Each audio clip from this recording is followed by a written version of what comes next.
Alright, so welcome to episode 2. Today we are going to add MIDI to our synthesizer. As you can see, I already loaded the revised synth, and in order to start everything here we need to boot the Super Collider server, which we do by now. Now the server is started, latency is shown, and from here on we are starting our recording in order to get the sound from Super Collider. Right, okay. Now the next thing is going to be the synth definition. The synth definition has been revised a little bit. I just added 2 global variables that allow us to change some parameters, some more parameters, and I also split up the VCO into 2 oscillators, which I'm adding together here in order to have a decent mix of 2 waveforms. Now, in order to add MIDI, I just wrote a second part, a second code file. You can distribute your code onto different files and then just load them into Super Collider, and they all work together. So as we've got the server running and the synth definition running, we can now connect our MIDI devices, which has been done by MIDI Connect all. And as you can see, it is listing all the MIDI devices that are available currently in the system, and specifically the KeyStep Pro, which you see in the upper right side, is listed and it is connected to. Now, in order to use the MIDI keyboard, we have to have some definitions, and these definitions are referring to the node on event, node off event, and control change events. Basically, we define what is done when a key is pressed and when a key is released, and if we when we are rotating some knobs. Now the system should be ready, and when I press a key there should be sound. Let's try it out. And there it is. We've got our sound. So you can see I can now play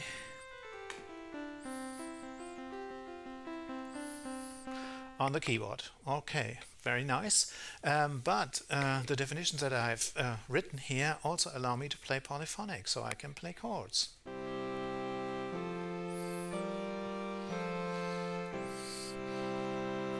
Yeah, hallelujah.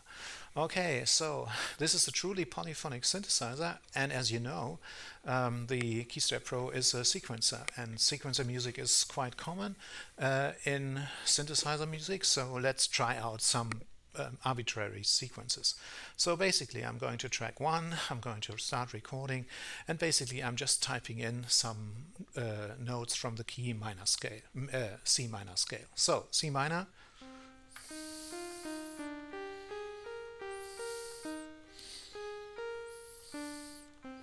Okay, so there we have got our sequence. Not really very musical, but anyway, if I start it,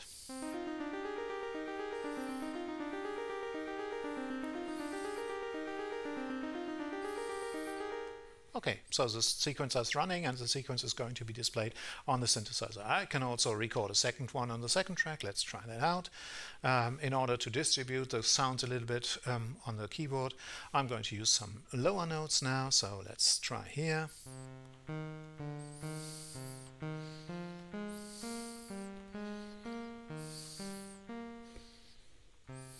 Okay, so we've got lower notes and higher notes. If they cling together, it sounds like that.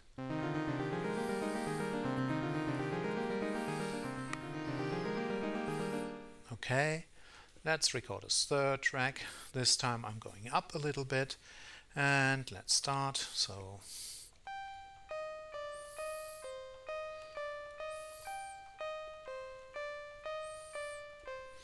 okay, and let's see.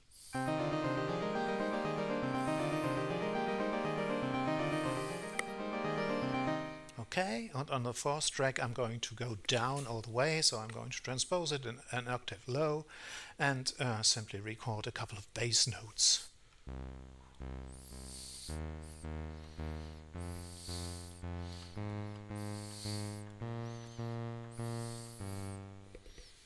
And let's see how that sounds together.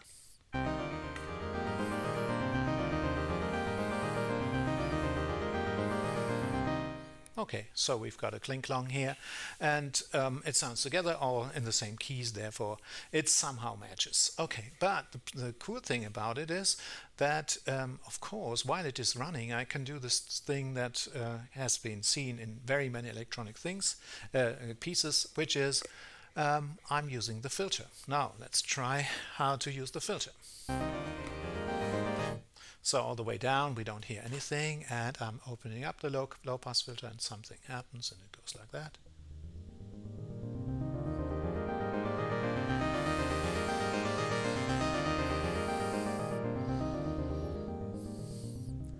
So I can also use a little bit more resonance.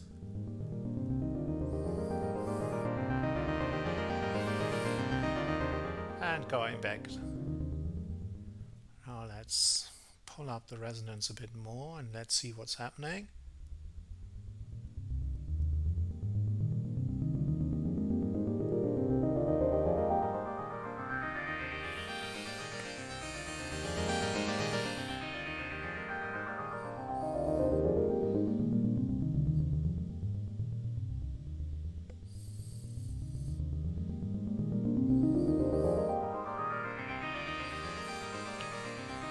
Okay, quite nice, a sequence like that. But I also have the possibility to change some control parameters by pressing Control, and I've defined control parameters for these two knobs. So if I'm turning that knob, you will see that the release time is going to be reduced. Now the release time is set to 0. And if I'm moving it up a little bit, it's going to increase. So the notes are now longer. And what I can also do is, with the second knob, I can change the detune of the oscillators. So going back all the way, they are not detuned at all, but when I'm increasing the detune, and it's better hearable when there's a little bit of release. As you can see, detuning is happening.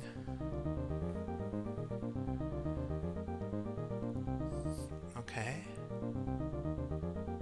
We can even detune it so far that it's getting out of tune. Now it's quite nice.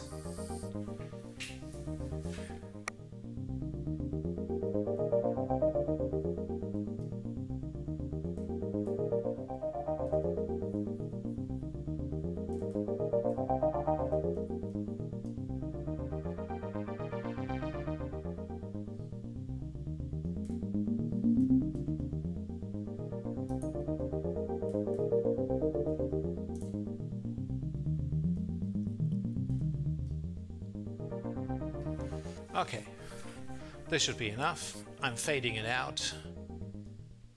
And so far for the demo using MIDI with our synthesizer.